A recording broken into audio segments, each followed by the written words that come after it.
Ô rapaziada, tudo beleza?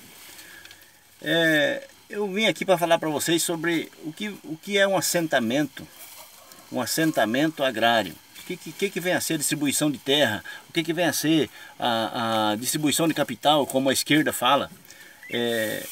No tempo do regime militar, um assentamento era feito como uma oportunidade da pessoa crescer na vida, dela ter um patrimônio seu.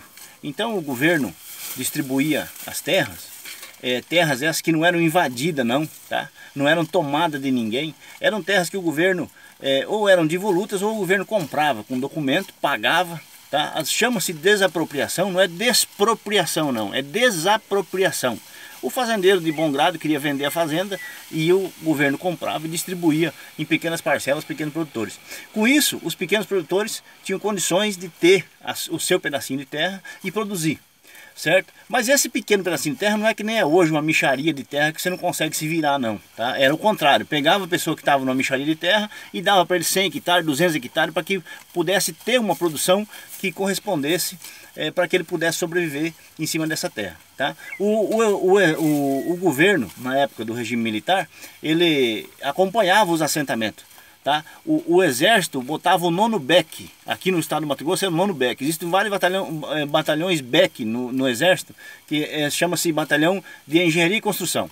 Tá? E esse BEC ele dava assistência para os parceleiros.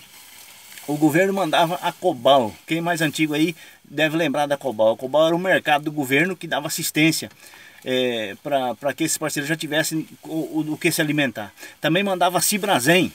Tá? Os mais antigos sabem o que eu estou falando. Tá? Então dava toda a estrutura para que a pessoa pudesse se estabelecer na sua pequena parcela de terra. E mais, quando vencia o prazo dito por lei, ele dava o documento dessa terra para a pessoa. E a pessoa então já era proprietária da terra e já poderia fazer, investir, poderia, se quisesse vender, vendia, pois era dela, ele podia arrendar ou podia aumentar o seu capital, certo? Depois que o socialismo entrou no nosso país e tomou conta do nosso país, o que aconteceu? Os assentamentos, primeira coisa que aconteceu, foram reduzidos de tamanho, tá? E se colocou uma política que se um bando de vagabundo invadir uma fazenda, o governo vai ser obrigado a desapropriar ela, porque é isso que o governo queria, esse governo socialista que está aí, tá? E isso não existe nem dentro da lei. Tá? Para ser desapropriada na fazenda, ela tem que estar legal, ela tem que ter documentação, ela tem que ser uma fazenda legal, tá? Para que o governo também possa ter legitimidade em cima dela, tá? Isso de invadir fazenda é coisa de caba sem vergonha, tá? Então se diminuiu o tamanho da área, justamente para que a pessoa pudesse se minimizar.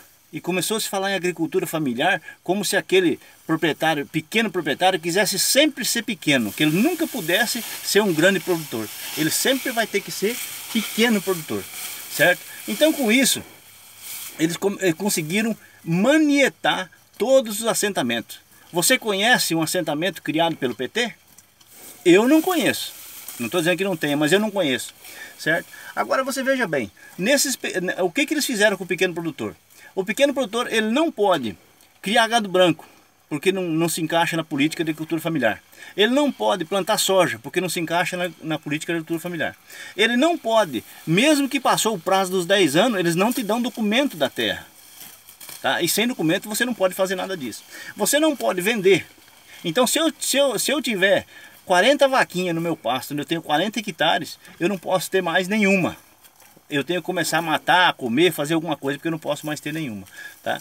Depois disso, eu não posso arrendar do meu vizinho, nem o meu vizinho pode arrendar de mim. Eu não posso vender o meu lote e também não posso comprar o lote do vizinho para aumentar o meu capital, certo? Eu não posso ser funcionário público, eu não posso ter carteira assinada. Se eu for na própria agrovila do assentamento montar um comércio, eu não posso botar ali um CNPJ porque eu perco o direito do meu lote, tá? Se dentro do assentamento tiver uma mulher solteira, uma viúva e tiver um solteirão lá com outro lote, eles não podem se apaixonar não, porque se eles casar um com o outro, um tem que desistir do lote, tá? Se alguém morrer da família, se o pai e a mãe morrer, os filhos não servem de herdeiro, isso aqui não tem herança, não tem documento para ter herança isso aqui.